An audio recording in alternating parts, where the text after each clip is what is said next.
Lacauane, Larissa, Igor, boa tarde para vocês.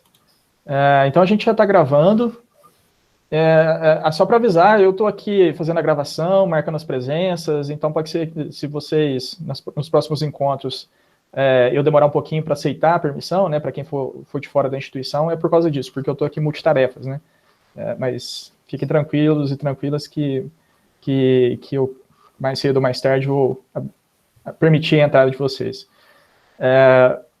Então, boa tarde para todos, todas e todes. É uma grande satisfação para mim estar aqui hoje, mais uma vez, dando continuidade à nossa atividade de extensão, que é um conjunto de oficinas aí ligados a essa ideia geral, né, de pensar as possibilidades de educação histórica e patrimonial por meio dos acervos cemiteriais, né? Respondendo aqui, só respondendo rapidinho a questão do Sócrates. Sim, Sócrates, eu estava explicando isso um pouquinho mais cedo. O certificado, para ser gerado, ele precisa que a atividade finalize, né? Então, vocês vão ter que esperar até agosto, né? Porque assim que acabar a última oficina, eu vou fazer o relatório dessa atividade e aí os certificados vão estar disponíveis para vocês lá no CAEX, né? Naquele mesmo ambiente que vocês fizeram a inscrição, tem um botãozinho lá que vocês podem acessar todos os certificados que vocês têm das atividades de extensão da Unifal, tá joia? Mas só que eu vou só pedir a paciência de vocês, porque não é imediato, né? Tem esse processo. Hoje, né, a ideia do nosso encontro é dar continuidade à discussão que a gente começou há 2 semanas atrás, né, com o professor Dimas, falando um pouquinho mais sobre esses valores históricos dos cemitérios, e hoje, mais especificamente, a partir da pesquisa que a Carla, a Bianca e a Gabriela desenvolveram aqui na Unifal. É uma pesquisa piloto que a gente começou a desenvolver depois de uma disciplina, né, de História do Brasil 4. Elas buscaram essas fontes, acabaram descobrindo muita coisa bacana, e é por isso que a gente está tentando desdobrar um pouco essa atividade hoje. E logo em seguida a gente vai fazer uma discussão, né, com a Jaine, a Jaine Dias Correia, que é egressa nossa aqui, graduada, né, em História, hoje trabalha na Amicultura, né, com a área dessas políticas públicas de patrimônio, de cultura, como consultora, né, depois ela pode explicar um pouquinho melhor para a gente qual que é a atuação mais específica dela. Mas a gente tem um trabalho, né, a Jaine foi minha orientanda de graduação, desenvolveu um TCC junto comigo, também publicou um artigo junto comigo sobre a Ponte das Amoras, e então eu achei que seria uma oportunidade muito legal da gente ouvir dela um pouquinho como funcionam, né, essas políticas culturais aqui na nossa região, e para a gente pensar um pouquinho junto, né, como aproveitar essas potencialidades desses espaços para a educação histórica e patrimonial, considerando essas políticas, né? A ideia dessas oficinas é que a gente também possa, ao final dessas apresentações, fazer um bate-papo, né? Ou seja, não só esclarecer dúvidas, mas ouvir também as experiências de vocês, os significados, os valores que vocês atribuem a esses espaços, né? Os espaços cemiteriais, e porque a gente parte de uma concepção de patrimônio que tenta compreender essa pluralidade, né, de significados, de valores, ou seja, essas camadas de significação e de historicidade, que é o que para a gente interessa nesses espaços cemiteriais, né, pensar nessa pluralidade de perspectivas. Então, esse tipo de conversa é muito legal para que a gente possa, posteriormente, desenvolver atividades formativas ou mesmo né, atividades, digamos, vinculadas à memória e às memórias locais, ou mesmo as perspectivas de futuro que a gente tem em relação a esses espaços, porque essa é uma das intenções, né, dessa reflexão que a gente faz sobre patrimônio e o interesse específico que a gente tem em relação ao cemitério municipal da cidade.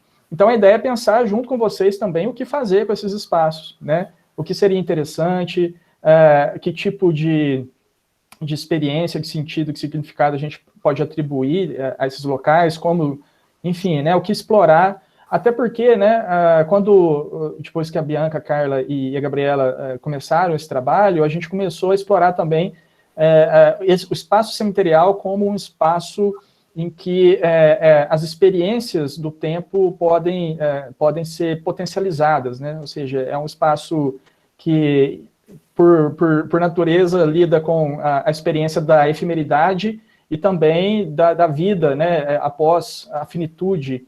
Ou seja, né, inclusive esse é o motivo da gente chamar esse projeto de entre o eterno e o efêmero, ou seja, um lugar de formas plurais de experiência do tempo e de relação com a memória, que podem trazer assim, novos significados, inclusive, para as práticas patrimoniais. Então, esse é um pouco o sentido, né, do nosso projeto em geral, e hoje a gente vai tratar especificamente da relação do nosso cemitério aqui com as possibilidades de desenvolvimento de atividades por meio das políticas públicas. Então, depois a gente vai ter um tempinho para trocar essas experiências, e eu não vou me alongar mais, vou passar então diretamente a palavra para a Gabriela, para a Carla e para a Bianca, que vão falar um pouquinho do projeto, né, de pesquisa que elas estão desenvolvendo aqui, e que agora se tornou esse primeiro trabalho de extensão, né, que a ideia é que isso também se desdobre no futuro em outras ações, e até por isso, né, já adiantando para vocês, daqui a 15 dias, no dia 5 de agosto, a gente vai ter uma terceira e última oficina com a professora Marcela Albani, com a professora Daniela e com o Danilo, que trabalham com games e ensino de história, né, e vão falar um pouco para a gente aqui especificamente das tecnologias de realidade aumentada, que foi uma das ideias que a gente teve, né, Gabriela, Carla e Bianca, de pensar em atividades possíveis no cemitério, né, ou seja, realidade aumentada, alguém aqui certamente já jogou Pokémon GO, ou outros jogos desse tipo, né, mas a gente tem visto, principalmente fora do Brasil, esse tipo de tecnologia sendo usado muito em contextos patrimoniais, sobretudo em patrimônios contestados, né, por exemplo, estátuas estátuas de ex-colonizadores ou de ex-escravistas, né, que podem ser ressignificadas, ou seja, com o celular a gente pode ver outra coisa, né, outro significado naquele espaço, ou explorar a significação daquilo, obter informações em relação àquele bem patrimonial, isso tudo, né, de uma maneira interativa, então pode ser uma saída bem interessante. E já digo aqui para vocês já ficarem sabendo, né, dessas intenções que a gente tem aqui, quem sabe até pensar, né, já em termos de políticas públicas e das possibilidades de buscar financiamento para esse tipo de iniciativa. Então é isso, vou passar para as meninas e depois quer dizer, e aí eu continuo aqui lendo os chats, né, e organizando depois a nossa conversa. Então fique à vontade, meninas, obrigado a todo mundo que está presente, né, satisfação receber todo mundo de novo aqui, e vamos lá. Bom, boa tarde, gente. Todo mundo me escuta bem? Sim. Sim? Tá, a Gabi vai apresentar o slide. Você coloca, Gabi, por favor? Sim, estou colocando. Tá, joia. Eu vou falar um pouco sobre o processo de desenvolvimento do projeto. Eu vou esperar ela colocar.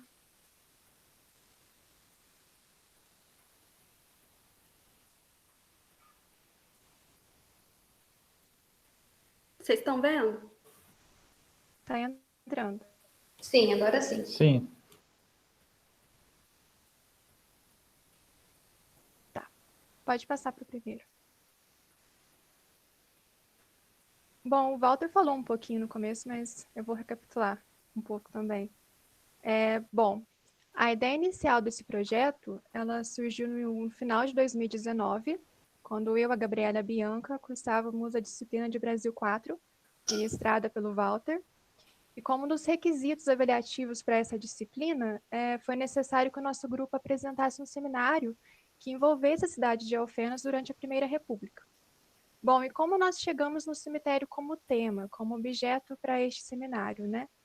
A nossa ideia inicial era trazer para a disciplina o tema de patrimônio em Alfenas a partir de uma pesquisa sobre a igreja matriz da cidade, em um primeiro momento, pertencente à paróquia São José e Dores, por ser um dos edifícios mais antigos da cidade, né?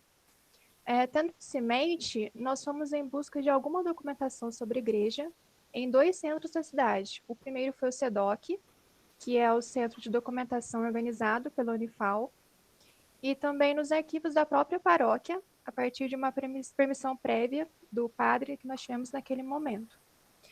E nessa tentativa de busca por alguma informação da construção da igreja e do contexto presente ali, nós acabamos encontrando algumas informações sobre o cemitério, que estavam inseridas em meio à documentação sobre a igreja, e acabou nos chamando muita atenção. Então, o projeto em si, com o cemitério como fonte de pesquisa consolidada, ele vai surgir no início de 2020, dada a potencialidade das informações que encontramos nessa nossa busca para a disciplina de Brasil 4.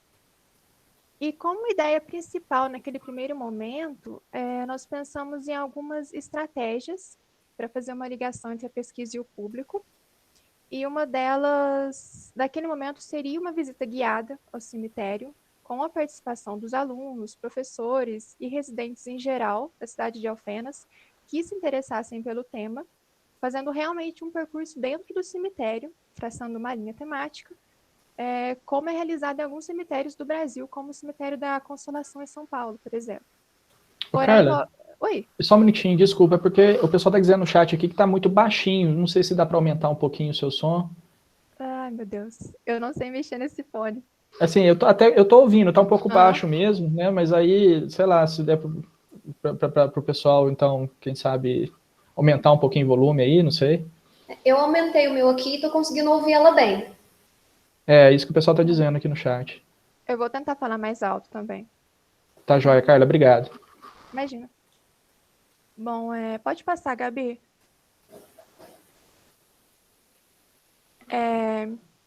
Então, quando veio a pandemia do Covid, nós tivemos que readaptar essa pesquisa e o projeto para uma nova realidade, para um contexto totalmente virtual, e que esse contato direto que nós pretendíamos de início não ia ser possível mais.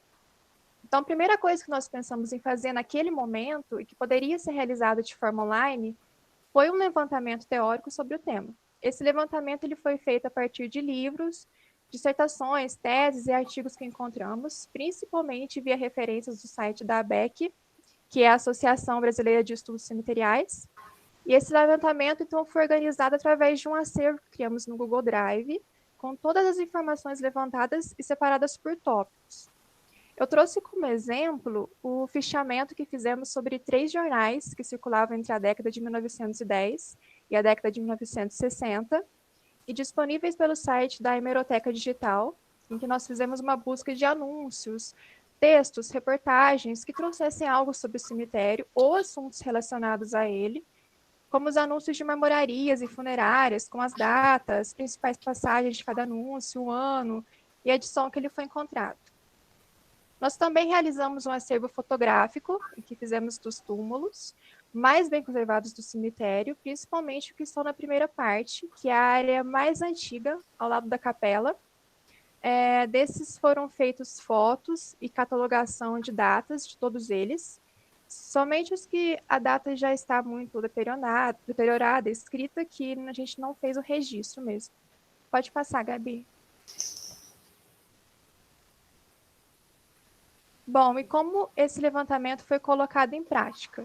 No início do segundo semestre de 2020, foi estabelecido contato com uma empresa local de Alfenas, que a Jaine, inclusive, participa, que é a Triângulo Cultural, que trabalha com projetos de dossiês para tombamentos de patrimônio em cidades aqui do sul de Minas. E a partir desse contato, nos foi passado que a empresa teria interesse já há algum tempo no tombamento do cemitério. Então, naquele momento, nós acabamos firmando essa parceria para a confecção de um dossiê que deveria ser desenvolvido e apresentado ao Conselho Histórico de Alfenas para o tombamento da fachada do cemitério. No momento, esse dossiê está pronto e agora está passando por um processo administrativo da Prefeitura, aguardando a aprovação do Conselho Histórico e o decreto do prefeito para a confirmação do tombamento. E esse levantamento ele também foi publicado como resumo expandido nos anais da Jornada Científica do IF Sul de Minas, em novembro do último ano, onde também apresentamos uma comunicação sobre ele, em que falamos sobre os resultados iniciais dessa nossa pesquisa. E, bom, também agora o ciclo de oficinas, que foi iniciado no último dia 8, e que é organizado por esse grupo. Pode passar, Gabi. Bom, então, para um futuro próximo do projeto e que está nos nossos planos para ser desenvolvido nos próximos meses de 2021, nós estamos na organização de um capítulo de um livro que fará parte de uma coleção organizada por alguns docentes da Unifal. Bom, esse capítulo vai estar disponível na edição organizada pelos professores Walter e pela Luciana, com a temática de memória e patrimônio, e com o objetivo central desses capítulos é a produção de algum recurso didático como auxílio para os professores da educação básica.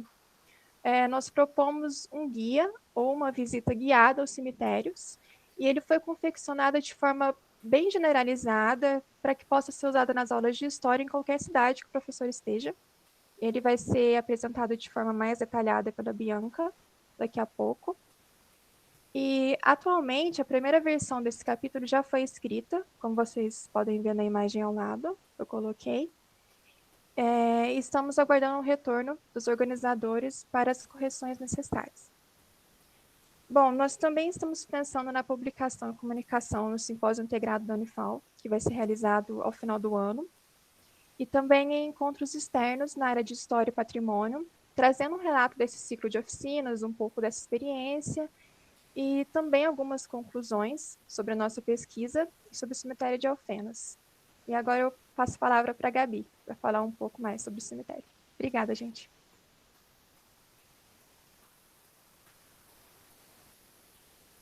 Oi, gente, vocês estão me ouvindo?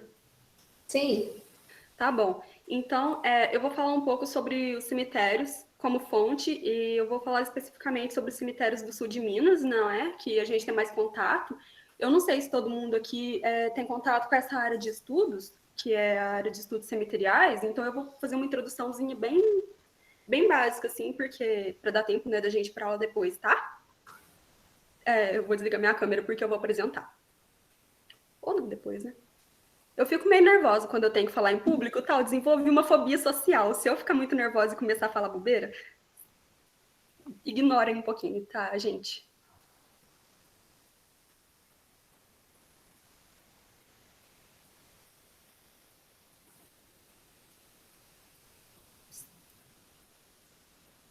Vocês estão enxergando? Sim. Uhum. Tá bom. Então, eu vou falar de forma geral. O cemitério, ele pode, a gente vê que ele é uma fonte muito estigmatizada, como uma coisa que não pode ser usada como um meio de estudar questões históricas, mas a gente pode tirar muitas fontes. Nossa senhora, gente do céu, o que aconteceu? Eu tô muito nervosa, desculpa, pelo amor de Deus. Então, nossa, travei, desculpa. Caraca. Ai, tá. Então, né, eu vou falar sobre o cemitério de Alfenas. Eu não sei se vocês estão enxergando direito? Assim, Pode continuar. fica tranquilo, Gabi, tá dando pra ver tudo certinho aqui. Então, esse aqui é o cemitério municipal de Alfenas. Ele foi construído em 1917. Ele era uma alternativa higienista às políticas da época, porque eles começaram a ter essa preocupação com doenças e tal. Então, eles começaram a banir os mortos lá para os limites da cidade. Vocês podem ver que a cidade está lá bem longe, o cemitério está aqui. Então, a gente estava usando ele como fonte e a gente pode... Ai, nossa...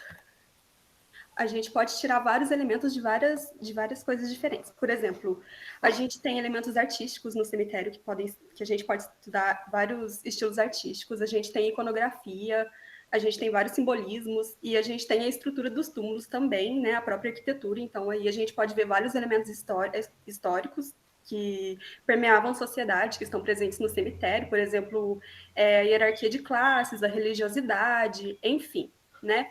A gente também vê, eu vou adiantar, essa aqui é a fachada do cemitério municipal de Alfenas. Vocês podem ver essas caveirinhas aqui. Isso aqui tem um simbolismo que vem desde a era moderna, que antes era um símbolo de pare. Aqui a gente guarda os mortos, mas esses tíbios entrecruzados também têm um significado de perigo. Eram muito usados quando tinha algum veneno, alguma substância tóxica. Bom, aqui eu estou mostrando um pouco dos elementos artísticos que a gente pode encontrar nos cemitérios. No cemitério de Alfenas, por exemplo, a gente vê muito uso de mármore. Até os anos 30, era muito usado mármore nos cemitérios, só que então aconteceu Ai, nossa, gente do céu, vocês não... Nossa, eu tô muito nervosa. Me desculpa, eu tô parecendo uma boba aqui falando, mas, nossa, eu não tô me controlando direito. Me desculpa, tá, gente? Tá tranquilo, Gabriela, a gente tá te entendendo direitinho, pode continuar nessa vibe sua aí que tá ótimo. Tá bom. Então, até os anos 30, a gente vê que tinha muito uso de mármore e era uma coisa acessível, principalmente o mármore importado de países da Europa. Mas a partir dos anos 30, ele começou a cair em desuso porque ficou muito caro. Então, a gente vê que tem muito uso de granizo, outras coisas mais baratinhas assim. Aí, o que é interessante pensar, com a Revolução Industrial, eles começaram a usar muito ferro. E a gente chega em Alfenas e a gente vê que tem muitos túmulos que eles usam muito ferro. O ferro era um elemento experimental para a época, principalmente porque eles estavam testando esses materiais novos e tal. A gente pode ver que na Torre Eiffel também foi tipo uma grande expressão do metal do ferro e tal. Então, aí um estilo artístico que a gente pode perceber em Alfenas é esse que sofre com a influência do modernismo e principalmente da Art Nouveau, que é marcado pelo uso de formas geométricas e simples nos túmulos, que não tem uma coisa muito decorativa, muito ornamentada. A arte moderna, principalmente, usava isso, né? Então, a gente percebeu isso de cara quando cheguei ao Alfenas. Vocês podem ver que tem vários túmulos que usam esse tipo de forma geométrica simplificada, assim. Inclusive, o museu da EFOA segue essa linha de estilo. Eu estou passando algumas fotos para vocês verem. É o estilo predominante lá. Então, isso tem muita ligação com a Revolução Industrial e tal, e com o modernismo também. Além disso, a gente pode... Bom, aí aqui a gente já pode pegar e, assim, ver como uma coisa que começou num país exterior tem uma expressão tão sutil, né? Chegou nos cemitérios do interior. A iconografia também é um tipo de fonte de estudos que a gente pode pegar nos cemitérios e ver as representações deles, o que eles podem representar sobre essa sociedade, por exemplo, as esculturas, os ornamentos, as alegorias. Aqui a gente tem muito influência do cristianismo, né? O cristianismo ele teve muita influência no início do século XIX, e aí ele deu uma parada, porque começaram a aparecer esses movimentos artísticos, e esses movimentos artísticos foram mais fortes, e aí por volta dos anos 70, o cristianismo voltou com força. Então, se vocês forem pegar túmulos de determinados períodos para estudo, vocês vão ver a maior influência ou menor influência do cristianismo. A gente também vê muita influência da natureza. Isso aqui pega muito de determinados estilos artísticos também. A gente pode ver em túmulos de determinado período no cemitério de Alfenas. E as alegorias. A alegoria faz parte da arte tumular, ela é muito estudada em alguns setores. O que é? Alegoria é aquela... Bom, está muito presente principalmente nas esculturas, e é a escultura que remete a uma ideia ligada ao pós-morte. Por exemplo, a alegoria da saudade, ela remete a essa ideia de, bom, o olhar fixo e melancólico geralmente para baixo, essas expressões faciais que a gente vê, expressões corporais tímidas ou introvertidas. Essas fotos são do cemitério de Alfenas, tá, gente?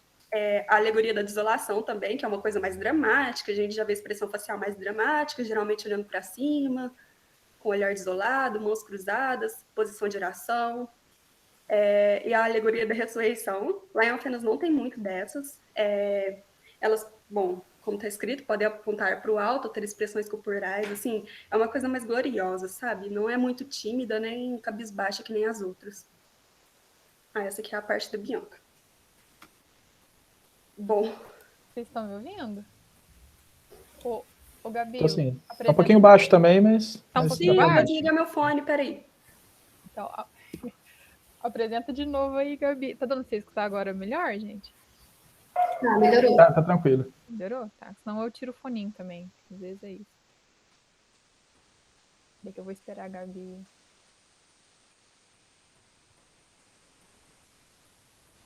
Aí coloca no outro slide, Gabi. É só... Vamos apenas... Aí. Bom, boa tarde a todos, né? Meu nome é Bianca e agora eu vou falar um pouquinho de um dos conceitos que foi essencial para o desenvolvimento da nossa pesquisa, que é o termo do cemitério como museu a céu aberto.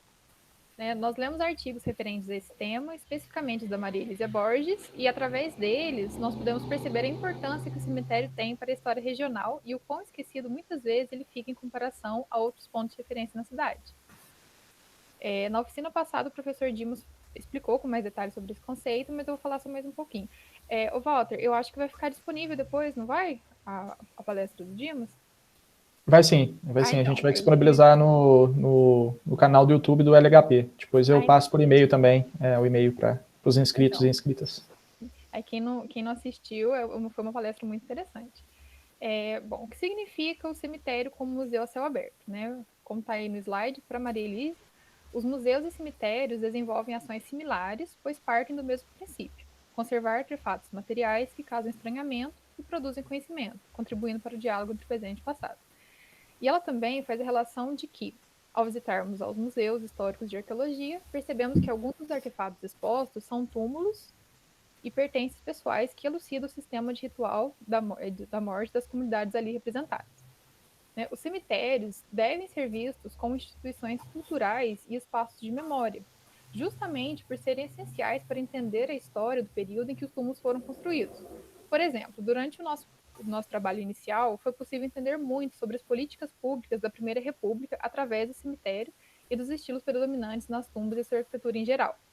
Por isso, é de extrema importância a sua preservação. Desde a década de 30, o IPHAN, o Instituto Patrimônio Histórico e Artístico Nacional, tombou alguns cemitérios, mas são poucos em vista, e muitos estão sofrendo com as reformas que não prezam pela restauração dos túmulos, e sim pela praticidade. Por exemplo, aqui na minha cidade, teve túmulos belíssimos que foram destruídos, assim, e ficou os túmulos comuns, sabe? Perdeu totalmente o estilo dele, e eram túmulos bastante históricos da cidade, né? E tivemos casos, né, também em outras cidades em que as fachadas e os túmulos mais antigos foram derrubados e as esculturas totalmente destruídas. Foi nessa linha de pensamento que questionamos: por que os cemitérios das cidades do interior ficam esquecidos? Não há elementos neles que podem ser considerados parte da história da arte?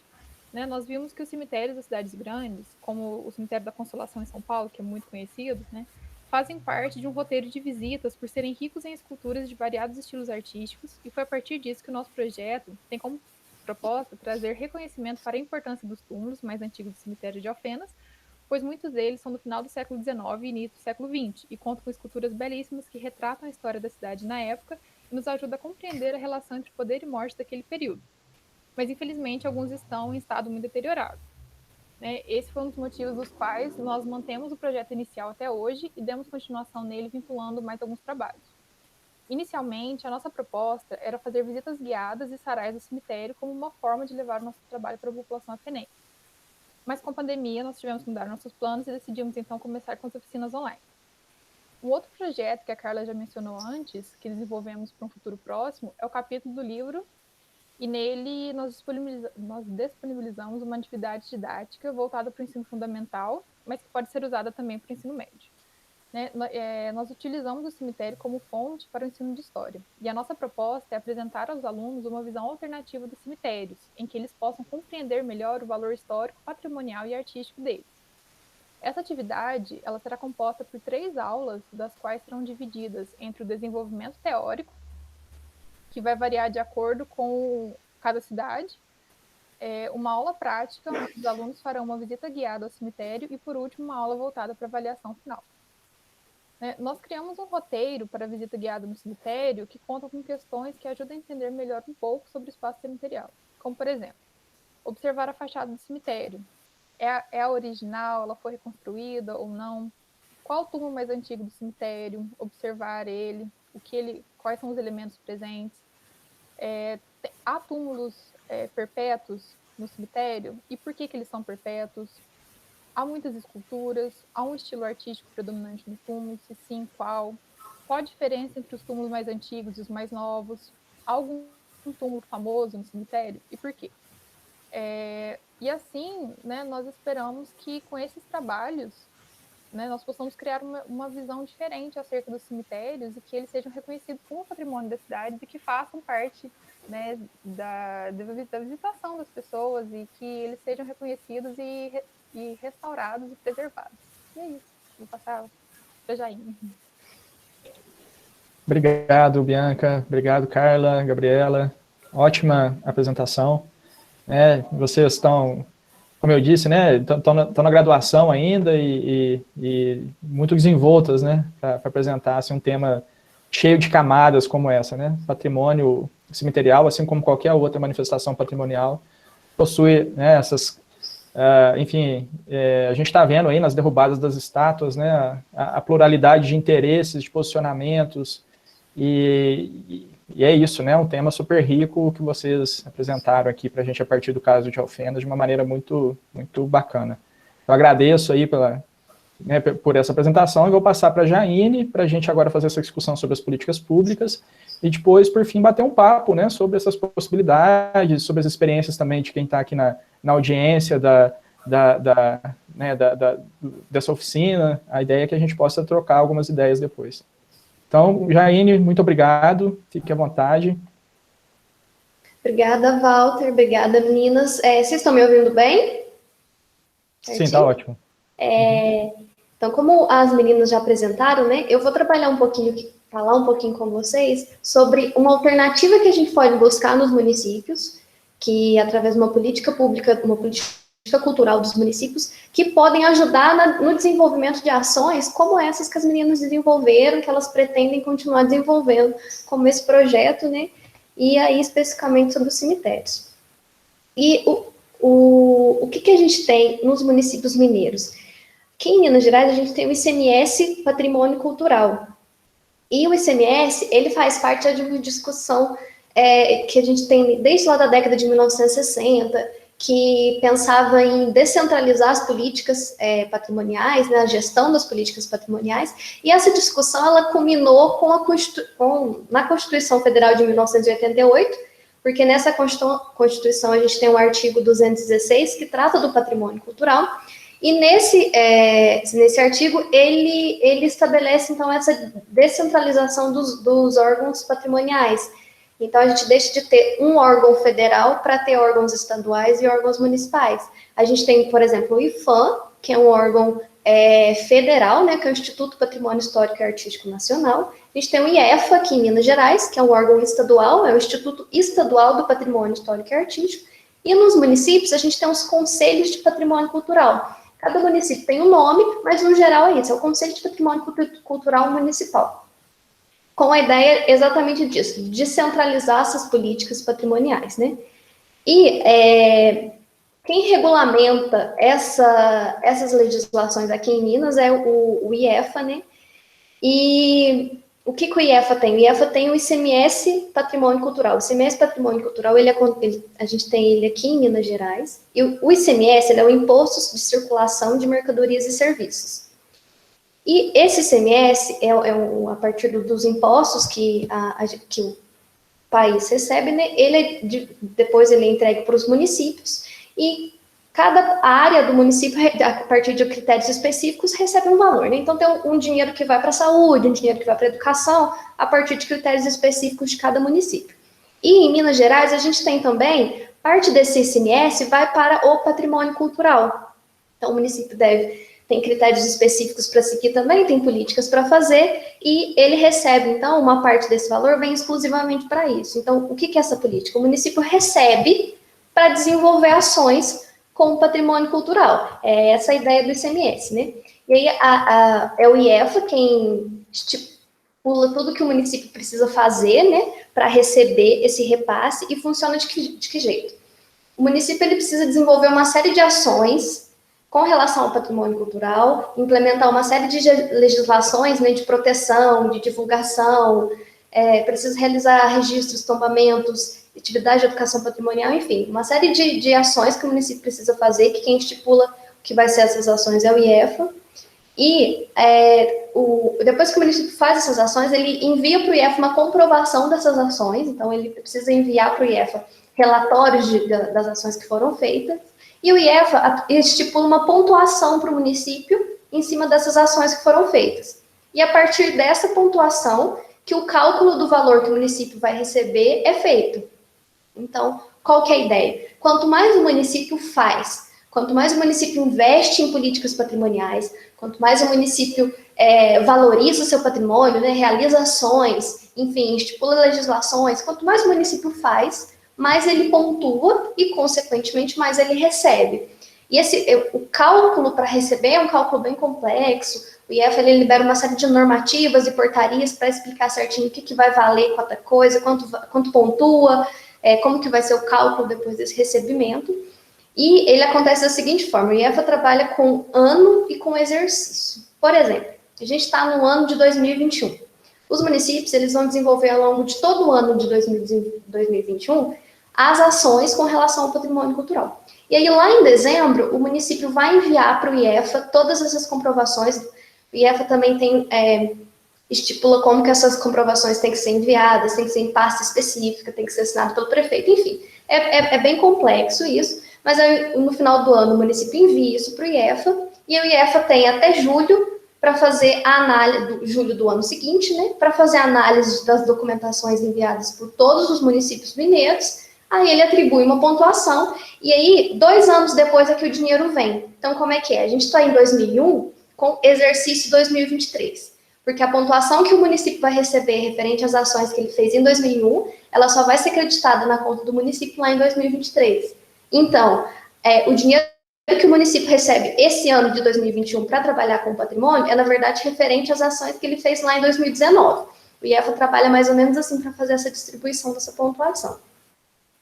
E por que isso é importante para esse tipo de projeto, né, para esse tipo de trabalho? Porque os municípios, eles precisam realizar ações para que eles recebam esse valor. É claro que a gente pode falar aqui de várias críticas em relação ao ICMS Patrimônio Cultural, principalmente com relação ao dinheiro, né? De que os municípios só fazem ações simplesmente para pontuar e para poder receber, de que não tem participação da comunidade nisso, de que são políticas desconexas, que é só com o intuito de receber, enfim, a gente tem muitas críticas também a essa política. Mas, desde que o ICMS foi implementado, os municípios passaram a desenvolver ações com relação ao patrimônio cultural. Mesmo que seja só para poder receber esse dinheiro, mas eles começaram a realizar ações. Então, essa é uma política importante que a gente pode aproveitar para esse tipo de projeto que as meninas desenvolveram e com a intenção de valorizar, de divulgar o patrimônio cultural, porque já que a gente tem uma política para isso, tem um dinheiro no município que é para ser usado para isso. Se a gente procurar essas parcerias, né, é sempre importante porque a gente continue desenvolvendo ações. Então, por isso que é bacana esse tipo de política no município.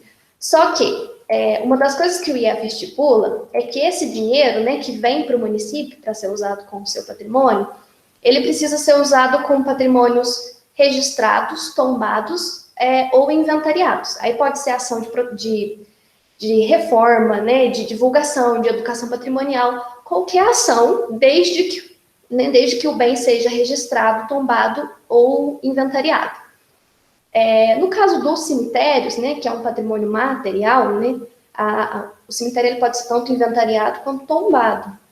Eu não sei aí em Alfenas, eu trabalhava na empresa que as meninas fizeram esse estágio, né, a Triângulo Cultural. Hoje eu não estou mais na Triângulo Cultural, mas eu continuo numa empresa que faz esse mesmo trabalho de assessorar os municípios com relação ao patrimônio cultural. Eu vou falar um pouco aqui mais geral, mas depois a gente pode conversar um pouco mais sobre isso, eu posso explicar um pouquinho mais como é que funciona o ICMS.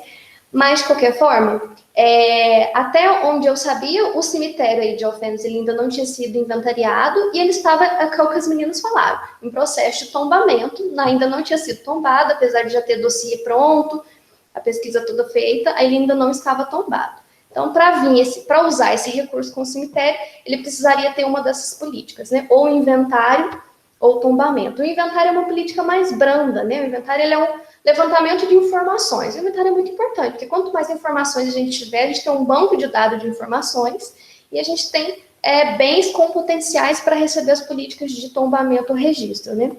E aí, no caso do cemitério de Alfenas, eles estavam com a ideia de fazer o tombamento, mas também é uma coisa que depende de discussões administrativas, né? De assinatura de um decreto por parte do prefeito, tem tudo isso também. Mas, pelo menos, tem essa possibilidade do cemitério, né? E o inventário é uma coisa que é mais branda, mais rápida de fazer também. E desde que o cemitério esteja inventariado ou tombado, esse dinheiro pode ser usado com ele. Pode ser usado nesse tipo de projeto, ou em outras ideias também de de projetos.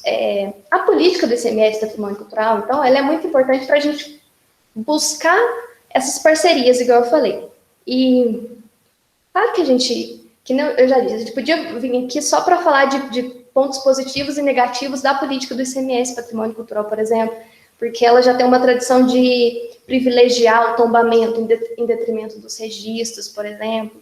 A gente, antes da Constituição de 1988, a gente nem tinha essa separação, né, de patrimônio material e imaterial, e só em 2000 a gente teve a instituição do registro, porque até então a única política que a gente tinha era o tombamento. E o tombamento se aplica aos bens materiais, não tinha uma política específica de proteção para os bens imateriais.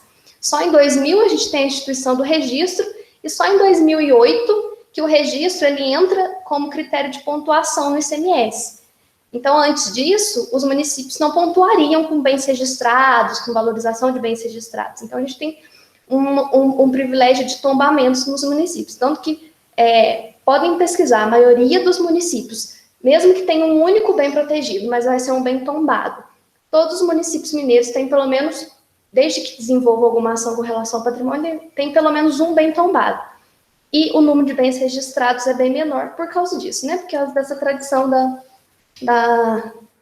da política patrimonial, né? Que é uma das críticas que a gente tem ao ICMS. Mas a ideia aqui é a gente buscar essas parcerias para continuar desenvolvendo e para ampliar também esses projetos.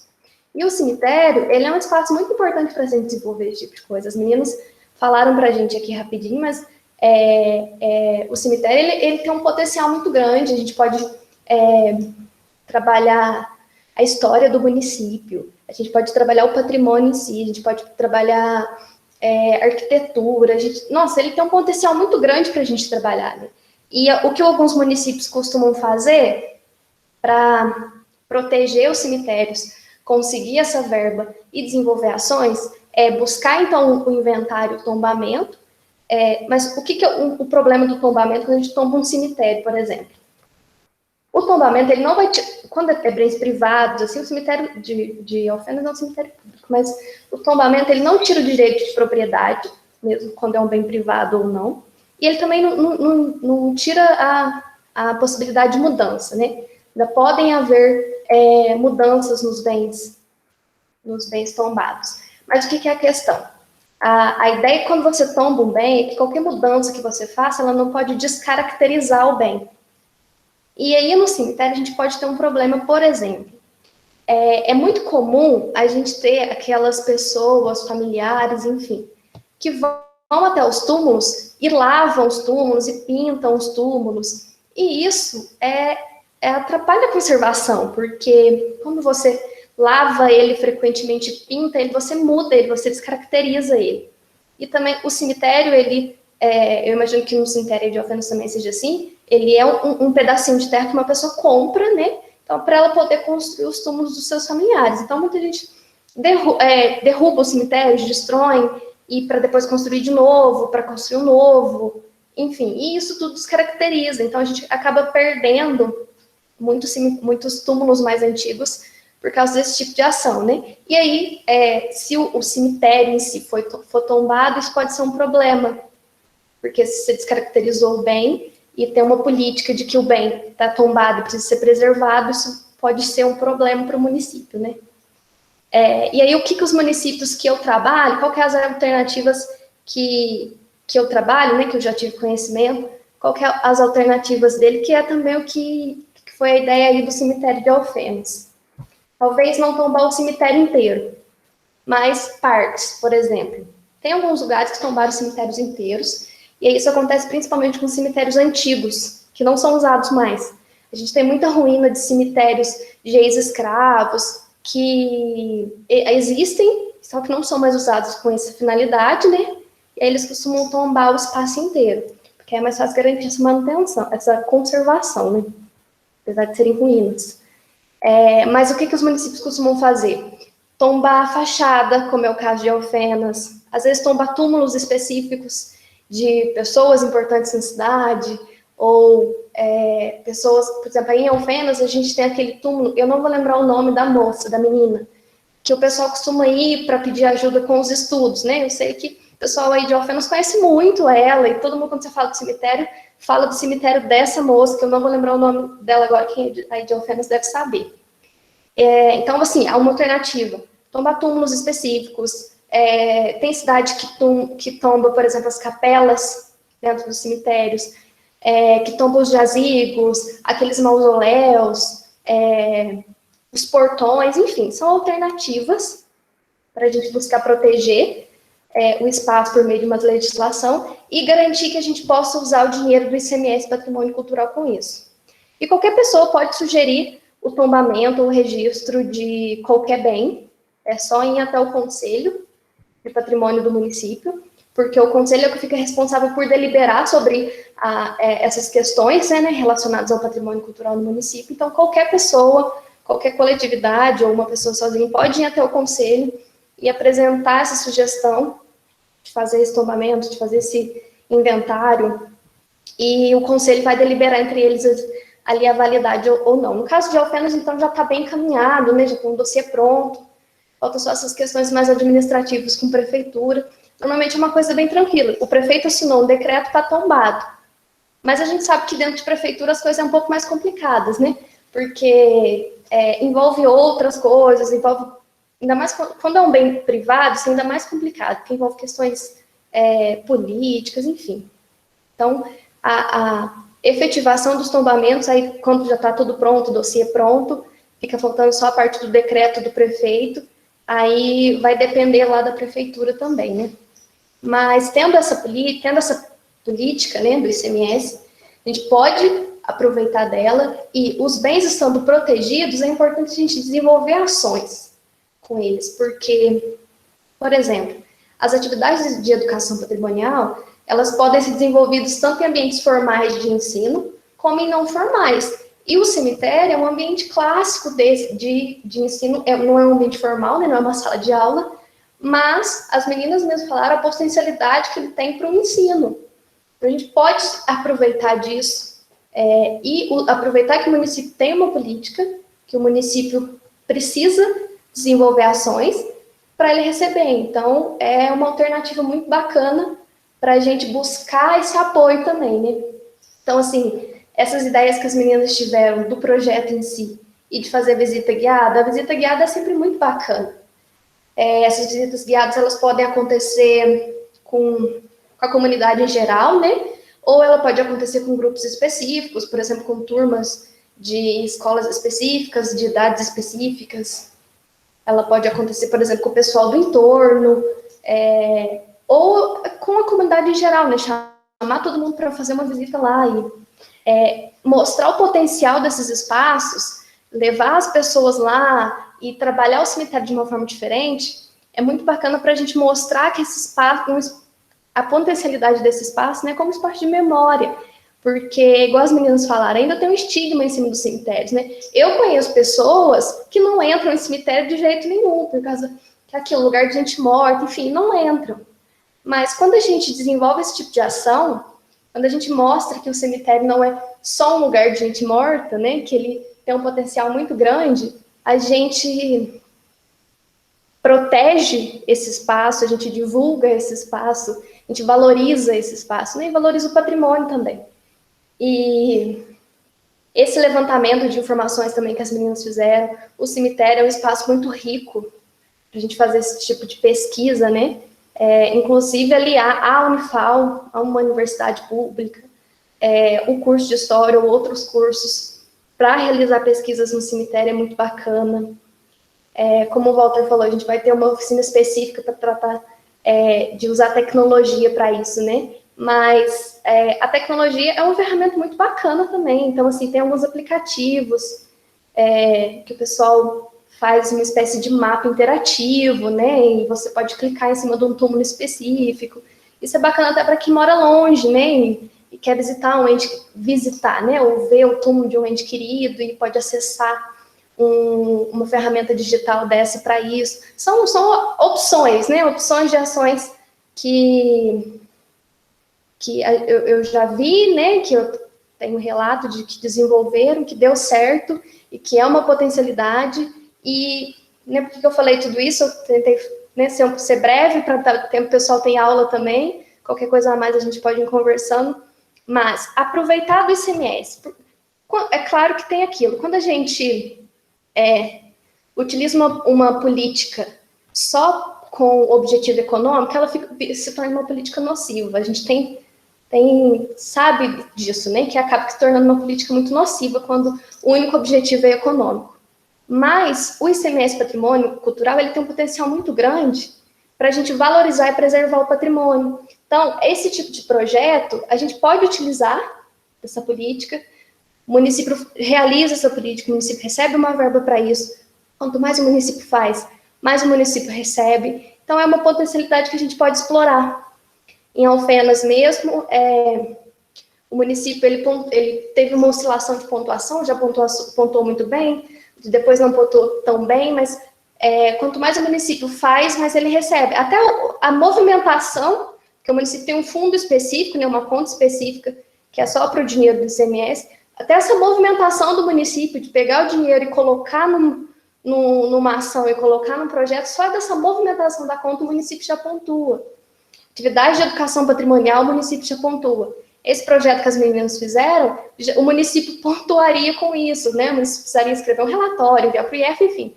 Mas é algo que a gente pode buscar, então, financiamento para isso, né? Buscar o apoio, porque buscar o apoio da municipalidade é muito importante. A gente pode, e nem só o apoio financeiro, mas logístico, de pessoas, enfim. Fazer um diálogo com os órgãos públicos é muito importante para a gente ter uma série de apoios para desenvolver esse tipo de projeto, para desenvolver outros projetos, né, para continuar desenvolvendo. E aí, por isso que essa política tem esse potencial, a gente tem que explorar isso, que o município tem a política, ele tem que desenvolver ações.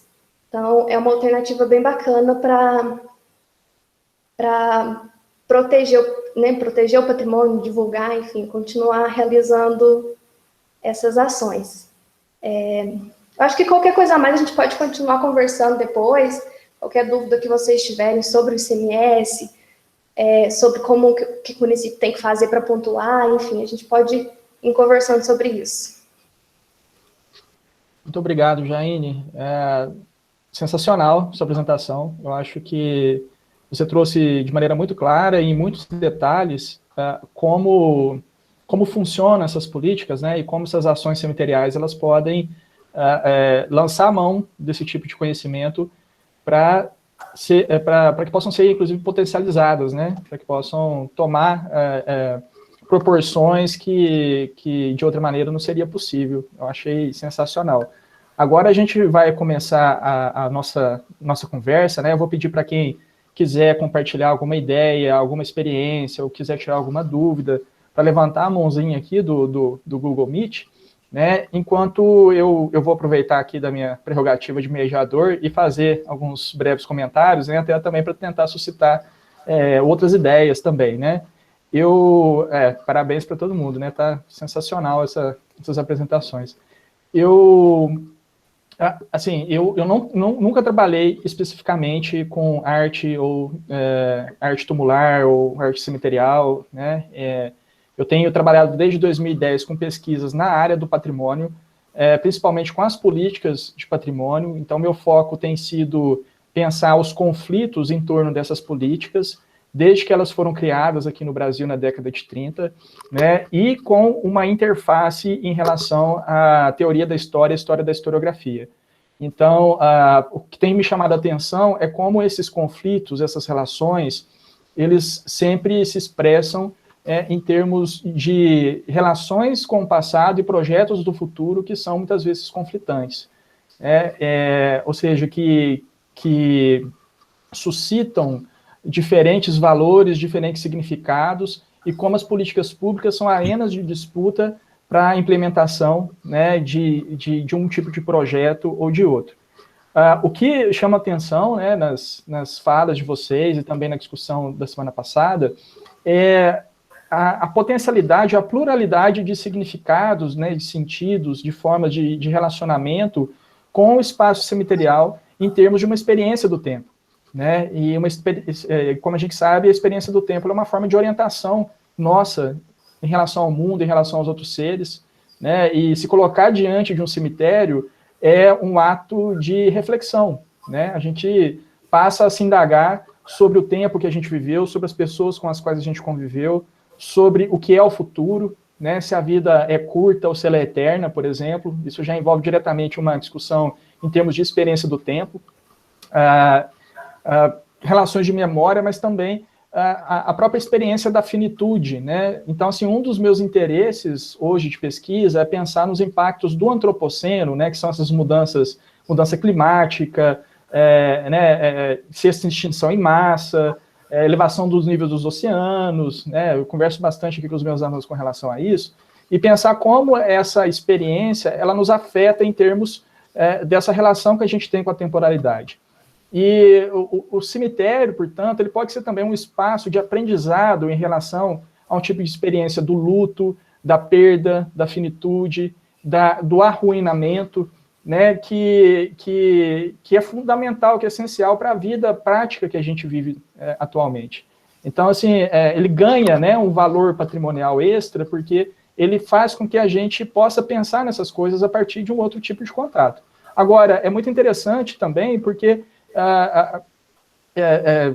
é uma política patrimonial difícil, né? Porque se a gente está mexendo com esse espaço, a gente não pode deixar de ter em conta que pessoas, é isso que eu tenho percebido, né, das falas, do que a gente está discutindo até aqui, que pessoas podem se posicionar de diferentes maneiras em relação a um tipo de política como essa, né? Ou seja, pode ter uma família que não quer que o seu túmulo seja, digamos, alienado nesse sentido, né? Ela quer que o túmulo seja um espaço de rememoração, de contato com a ancestralidade, né, de fé, de religiosidade, ou seja, é um espaço sagrado, né? O cemitério se configura como espaço sagrado, embora, em termos de política pública, ele entre dentro de uma episteme racionalista, né? Ou seja, separar os mortos do mundo dos vivos, questões de saúde pública, de higiene, né? Como a Gabriela e as meninas já mencionaram e têm estudado.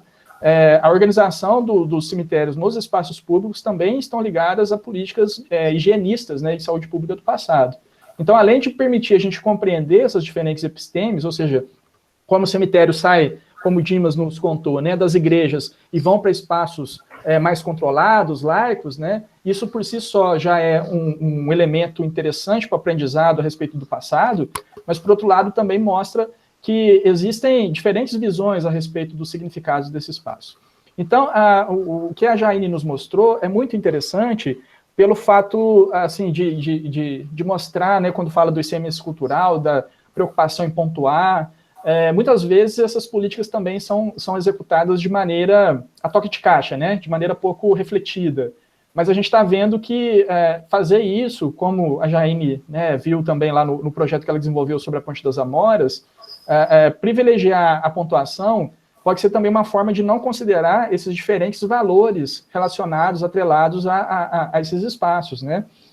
Então, por outro lado, é importante, né, que exista essa possibilidade de obtenção de recursos, porque a gente pode criar espaços de discussão, espaços de potencialização desses significados que a gente vê emerger em espaços cemiteriais como este, né?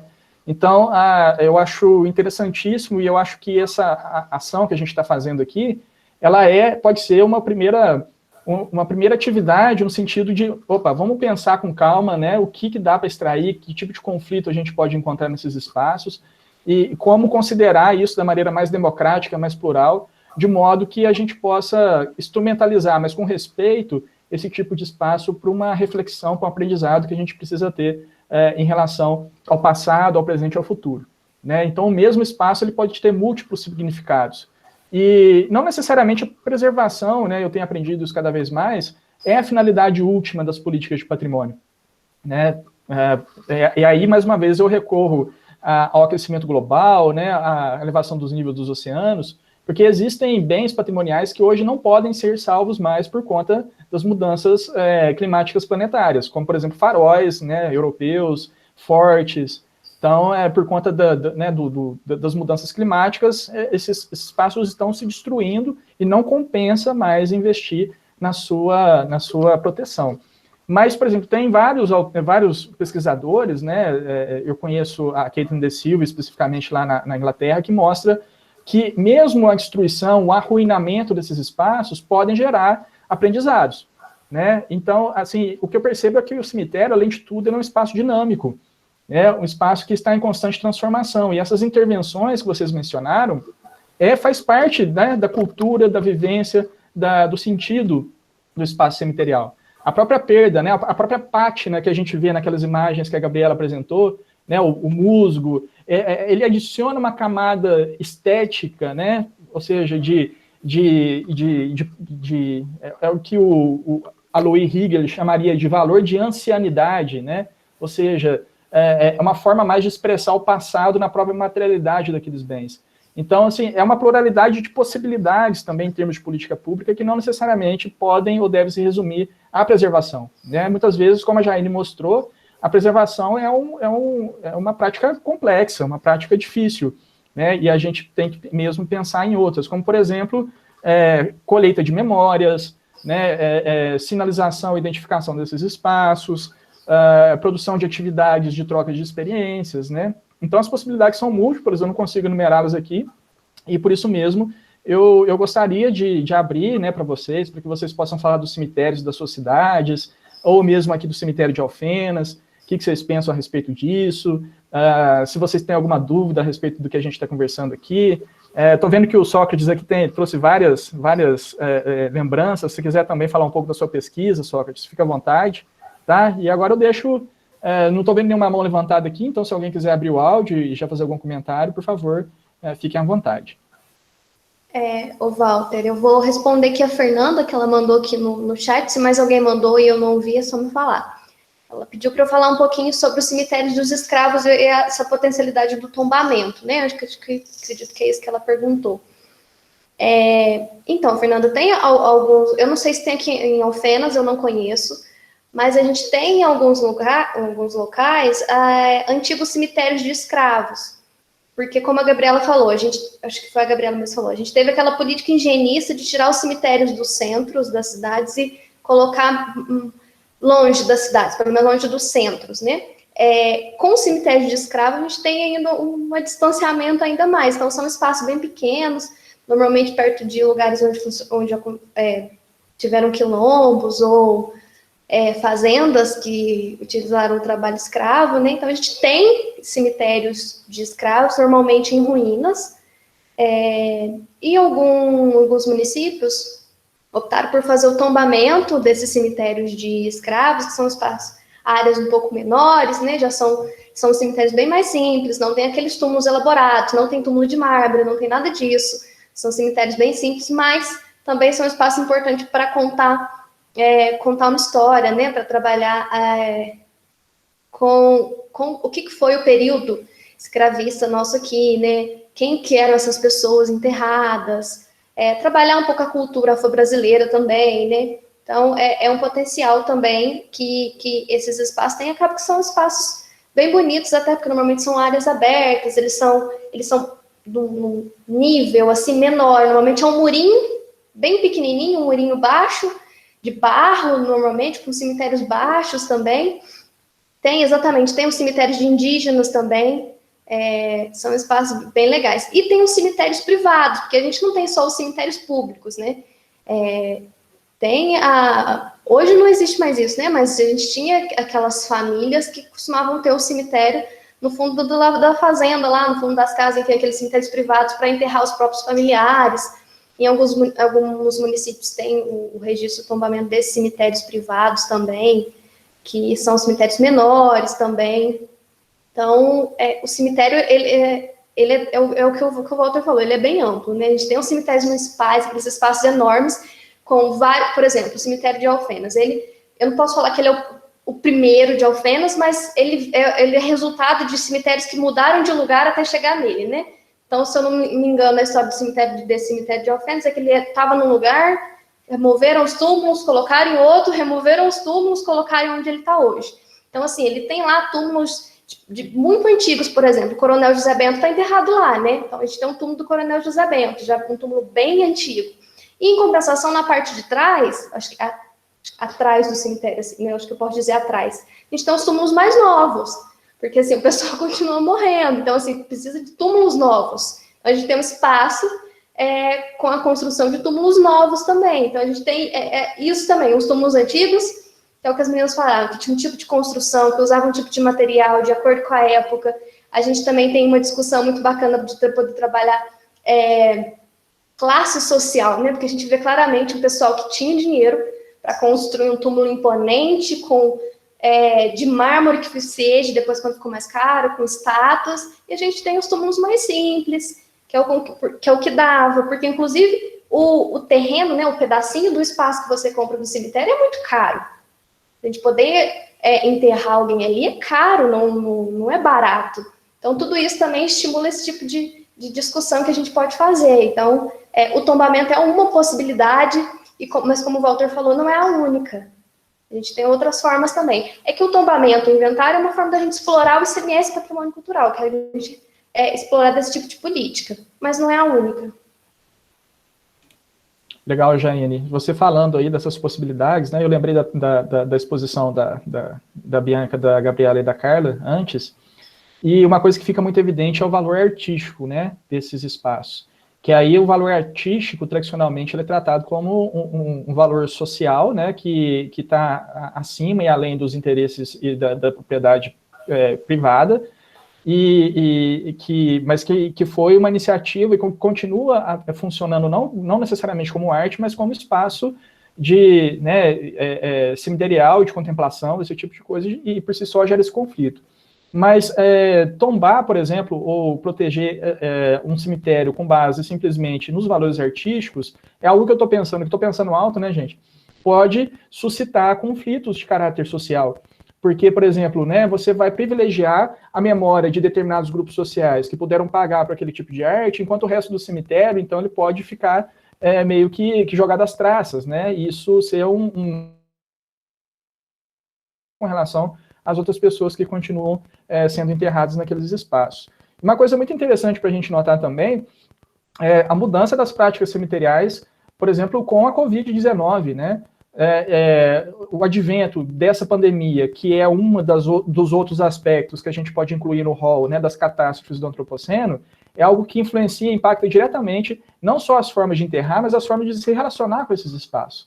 Inclusive, né, a gente pensar nas ferramentas didáticas de realidade aumentada, né, ou outras soluções, vem justamente desse impacto, né, da impossibilidade de transitar, né, diretamente nesses espaços públicos ou de trabalhar nesses espaços públicos como a gente anteriormente pretendia, né, e a própria, né, o próprio luto em massa que a gente está tendo que fazer por conta dessa catástrofe, né, desse genocídio que a gente está vivendo aqui no país atualmente, é algo que impõe assim, uma nova relação com o luto que, com certeza, vai implicar nos registros, né, que a gente tem produzido na materialidade desses próprios espaços cemiteriais.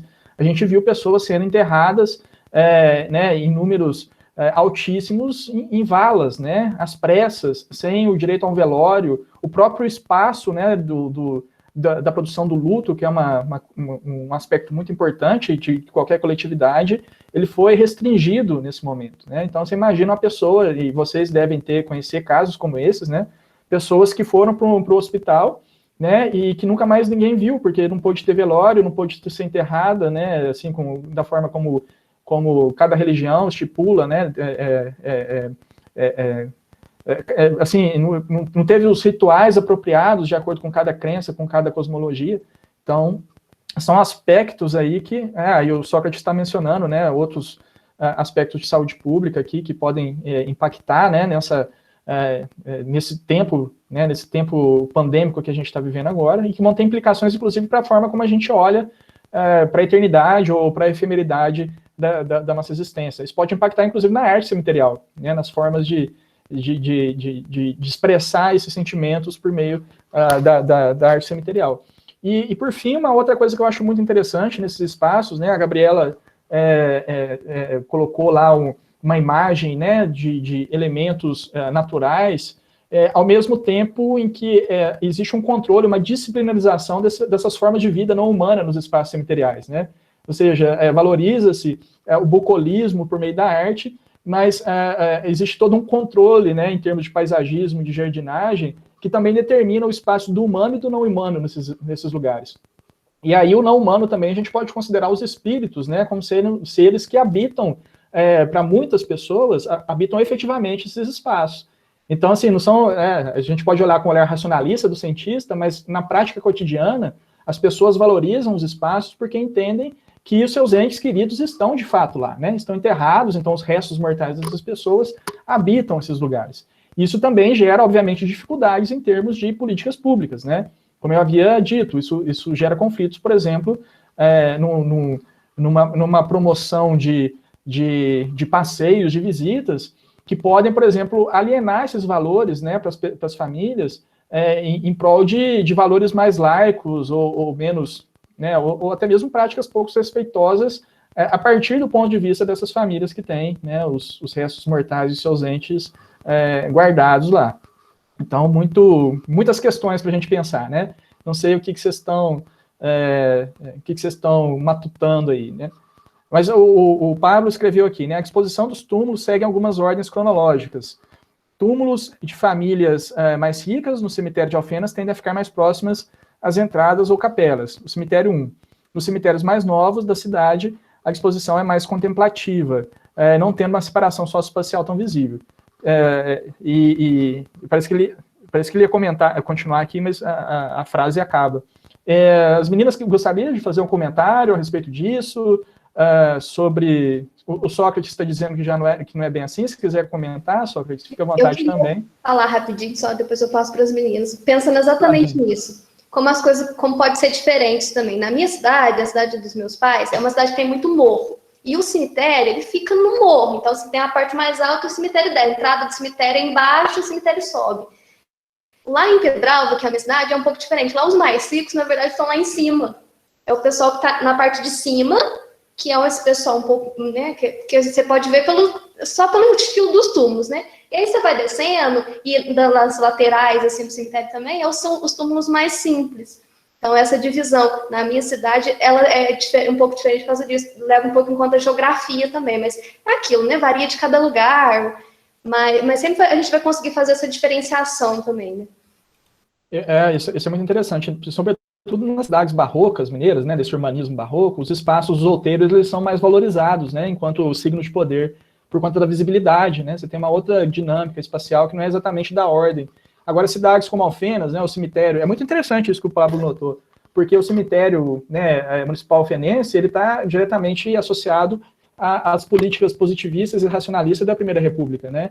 Então, aí o ordenamento, né, o traçado hipodâmico, ou seja, em forma de xadrez, a exposição hierárquica do espaço a partir disso, já muda um pouco, né? São questões riquíssimas, né, da história social que a gente pode pensar também.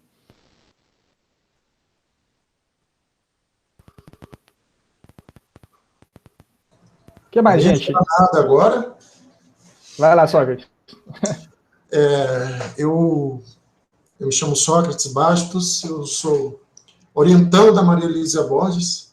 Eu tenho essa grande honra, né? Maria Lísia, ela não só é minha orientadora, mas ela é inspiradora para muitas coisas, né? E eu tenho essa honra de sempre escutar o nome dela em todas as reuniões sobre questões cemiteriais.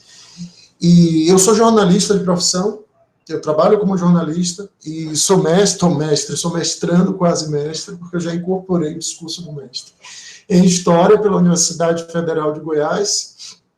E antes disso eu tinha feito uma especialização na Universidade Católica de Salvador, porque eu sou baiano, apesar de morar em Brasília, sobre essas questões cemiteriais. E retrocedendo ao que o professor Walter falou, e o que a Jaine, o que as meninas falaram, e também respondendo ao Pablo, que nem sempre é assim, porque essas questões, elas precisam ser todas ressignificadas o tempo inteiro. Porque quando a gente está falando de patrimônio e de cemitério, tem as famílias em cima, e aí o que é que a gente faz? Né? que a gente vai proibir, não vai proibir, como é que a gente mexe com isso tudo? Eu pesquiso o cemitério Campo da Esperança aqui em Brasília. Então, é um cemitério de 1960, não é um cemitério velho como o da minha cidade de Santo Amaro, da Purificação, que é uma cidade de mais de 400 anos, e o nosso cemitério tem quase 160, 170 anos. Então, são coisas diferentes, não é? E falando sobre a questão, eu fiz várias anotações aqui, eu estava tentando fazer comentários de uma vez só, porque baiano, você sabe, a gente é muito prolixo, fala demais, faz muito retrospectos, então, e vivendo aqui em Brasília, onde todo mundo só fala, e você imagina o que é. Tem outras questões também, né? Tem a questão que você falou o tempo inteiro, e a gente trazendo mais para a atualidade, tem a questão do lençol freático, tem a questão da necessidade de se repensar como se enterra, como se faz exumação, cuidado com a água que geralmente passa por baixo, nas regiões, inclusive, de nascente, o que é que a gente faz com isso? Os corpos naturalmente liberam secreção, e, sobretudo, nos primeiros meses, e a gente tem aquela volta, né, aquela preocupação do século XVIII e do século XIX, com os miasmas pútridos, não é que os pesquisadores todos falam, né, e isso é uma preocupação que está sempre constante hoje em dia. E eu estava vendo no ano passado, e fazendo um retrospecto sobre a minha própria capital, Salvador, que é uma cidade também centenária, e escutando agora a Jaime falando, eu me lembrei desse livro aqui de João José Reis. Eu entrevistei o João José Reis, não como pesquisador, mas eu entrevistei como jornalista da minha conclusão de curso, há um tempo atrás. Então, tem uma parte em que ele fala, especialmente sobre essa questão dos escravos, e que lembremos-nos que antes de 1889, aliás, antes de 1860, com as primeiras leis, era peça. Infelizmente, temos que dizer que era do ponto de vista do patrimônio, eram peças. E há regiões em Salvador, e eu suponho que outros isso, né? A Cláudia Rodrigues fala isso, a gente estava falando de cemitério de escravo lá no cemitério do Cais do Valongo, no Rio de Janeiro, onde eram peças. Eu sei que a gente tem uma tendência muito grande de fazer o olhar anacrônico, de observar, mas como é que podia, como é que não podia? Minha gente, eu sei que é muito difícil, mas a gente tem que lembrar do ponto de vista de quem comprava, não como a justificativa de que isso era certo, mas era a praxe. Então, eu tenho certeza que nós vamos descobrir o tempo inteiro vários locais de enterramento de escravos escravizados, porque eles eram peças. Eram peças. Isso não foi a última vez que aconteceu, por exemplo, o Cais do Valongo, e vai acontecer o tempo inteiro. Buscando ainda essa referência de João José Reis, se vocês não leram, ele é um dos primeiros que falam isso, né? Depois da Dalgisa, que é inclusive de Minas Gerais, né?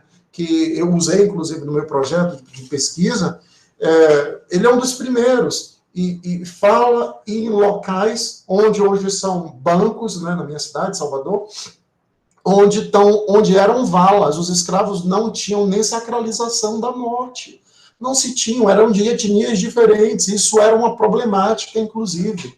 E simplesmente jogavam. Eu não sei como é em Minas Gerais, eu não sei como é que são essas questões, mas provavelmente era da mesma forma. E aí a gente segue depois, não é?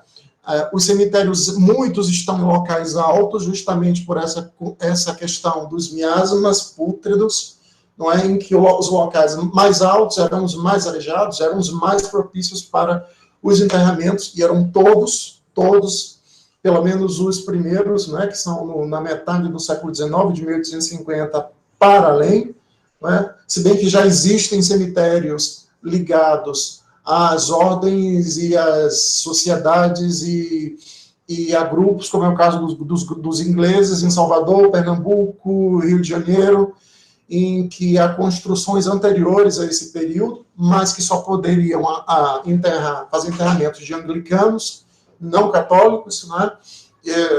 Então, isso está desde sempre. E tem uma coisa que falaram aí da ABEC, que a Elisiane, que é presidente da ABEC, fez um artigo recentemente, e eu estou botando tudo no mesmo balaio, porque eu fiz várias anotações e eu mesmo corro o risco de me perder nessa espiral de palavras, né? Porque jornalista e baiano, a gente é sempre assim. Que é a questão que ninguém está pensando, ninguém pensa nisso, dos profissionais que estão trabalhando no cemitério, dos coveiros, das pessoas que conduzem os carros mortuários, das pessoas que trabalham nas funerárias, das pessoas que fazem, não sei nem se isso está acontecendo, que fazem a maquiagem dos corpos. E como é que se faz? Na verdade, quando a gente fala de pesquisa cemiterial, você é estigmatizado como pesquisador, tem o estigma do local e tem tudo. Eu me lembro que aqui em Brasília eu pedi a um motorista de Uber que me deixasse no cemitério de Taguatinga, que é aqui perto, e o cara quase bateu o carro, porque eu estava de preto, e eu estava de preto estrategicamente, porque os cemitérios estavam fechados, eu pensei, bom, eu vou de preto, vão pensar que eu sou da família de alguém lá. Ele perguntou, eu com essa idade, nem cabelo eu tenho mais, perguntou se eu era satanista. E eu não sabia o que dizer para o cidadão, que era um cara enorme, sabe, truculento, e ele falou, e ele já começou a história bem esquisita, porque passou um ônibus na nossa frente, tinha um tridente, em que o tridente tem uma simbologia vasta, inclusive é o símbolo da psicologia, e ele começou com esse discurso, eu já senti que era alguma coisa atrelada ao pedido da corrida, que era para o cemitério. Resumo da ópera, nós chegamos à porta do cemitério, o ônibus freou, quase bateu no carro, porque o cara estava nervoso demais. Porque, vejam só, eu tenho 41 anos, eu sei que eu não pareço, mas eu tenho. E você chega e uma pessoa lhe pergunta se você é gótico, nada contra gótico, ou se você é satanista, a gente sofre desses estigmas, isso é um grande problema. E falando da Maria Elise, a minha musa, a minha amiga, esse livro aqui, não é que eu acho que vocês devem ter lido, não é? Que abre, né, Maria Elisa, depois do meu conterrâneo, o Prado Valadares, que é de família também, do Recôncavo Baiano, ela é a pessoa que faz o resgate disso tudo. E a partir do estudo do cemitério, você estuda fontes de produção, imigração, como é o caso do interior paulista, que nessa época daqui estava muito ligado à imigração italiana, e produção da indústria do mármore, depois da indústria do ferro, e a transformação. O meu trabalho é especialmente com epitáfio, e eu queria, inclusive, agradecer a Fernanda Killing, acho que a Fernanda Killing está aí, Killing ou Kriegen, que me mandou um artigo sobre epitáfio, que é a evolução da língua como reflexo de evolução da sociedade através da leitura de epitáfio, através desses textos sobre túmulos que são muito importantes. Eu estou na capital da República. Obrigado, Fernanda Killing. Muito obrigado. Eu estou aqui e eu observo, desde o início dos primeiros túmulos de 1960 até agora, como a língua foi mudando, e a língua não mudou sozinha, mudou a língua, mudou-se a indústria, mudaram-se os túmulos, mudaram-se os fornecedores, a indústria das flores, e essa geoespacialidade que circula os cemitérios, não por acaso estão todas lá, as floriculturas estão próximas ao cemitério. E a gente, quando fala de cemitério, a gente fala da indústria de flores, da indústria de mármores, da indústria de funerária, da produção de caixões, da indústria de madeira específica para isso, das pessoas que vão no cemitério fazer o levantamento do impacto ambiental que o cemitério pode trazer, e hoje em dia já com a indústria dos fornos, da importação, é uma cadeia industrial gigantesca, e isso tem uma reverberação social e histórica muito grande. Eu acho que eu falei demais. É isso aí. Imagina, parabéns. Imagina, muito bom saber da sua pesquisa e também das suas impressões, né? Você aí demonstrou conhecer muito aí a respeito dessas diferentes manifestações no tempo e no espaço, né, das práticas cemiteriais. Enquanto isso, também aqui tivemos algumas manifestações no chat do Gabriel e os comentários da Bianca. Uma coisa interessante também, né? Em que medida o cemitério ele é um espelho ou uma miniatura da sociedade, né? Como que os valores e as disputas sociais desses espaços são reproduzidos, são levados para dentro do cemitério também, né? Várias coisas para a gente discutir. A gente está quase batendo no nosso teto, né, que a princípio era até às 19 horas, mas se alguém quiser fazer algum comentário ainda, o Sócrates, ele tinha... Eu queria só apresentar esse livro, que é da Maria Elísia, para quem tem interesse em estudos cemiteriais, que é um pequeno guia de artigos escritos, para a gente não ficar... Isso foi muito importante para mim quando estava escrevendo meu projeto, para não ficar perdido no que a gente vai buscar, né? Porque para quem está entrando hoje em dia e não tem a menor noção, fica muito difícil, porque a gente acaba se perdendo na literatura, né? E lembrando, né, daquela questão da cidade antiga, do Fustal de Coulanges, né, que para mim foi um grande orientador para sempre lembrar que as questões de sepultamento, elas estão ligadas às questões de memória, porque você tinha dentro de sua casa, você fazia um culto dos lares, e a palavra lá eram os espíritos dos antepassados, e a própria lareira vem disso, a palavra lareira vem de culto, de manter a chama dos antepassados constantemente acesa. Então, você tinha o culto dessas pessoas dentro de suas próprias casas, e a gente reflete isso falando de uma área talvez até proto-romana. E isso é muito importante. Por que eu estou falando isso? Porque nós evoluímos, nós vamos... os túmulos e as lápides vão se transformando, mas a nossa relação de vinculação de um lugar da terra onde nossos antepassados estão enterrados vai ser sempre a mesma. Sempre a mesma. Porque quando como aconteceu aqui, não é, na pandemia, quando isso é rompido, os traumas são eternos para a família, para os descendentes, e que nem sequer... E não estou falando só do ponto de vista da ontologia, não, do ponto de vista prático. Quando você rompe isso, nós criamos traumas sociais gigantescos, né? Vídeo que aconteceu em Ruanda, há pouco tempo atrás, em 1994, vocês são mais novos, talvez não se lembram, de quase 1 milhão de pessoas morreram e foram enterrados em valas comuns, e isso criou uma cicatriz que talvez até hoje não esteja fechada. Muito obrigado, gente. Valeu, Sócrates. Uma coisa que você tinha falado, que eu achei muito interessante, né, é a importância de considerar também as experiências das pessoas que trabalham nesses espaços, né? A professora Marta Rovai, eu acho que ela chegou a fazer uma pesquisa com os coveiros aqui da cidade de Alfenas, uma pesquisa de história oral, e era uma inclusive das intenções, né, da Bianca, da Gabriela e da Carla, quando a gente discutiu lá com o pessoal da empresa, de também fazer esse levantamento dessas memórias, né, porque é fundamental, né? O Sócrates já falou sobre isso, eu não vou me estender. Mas, gente, gostei demais da conversa de hoje, né?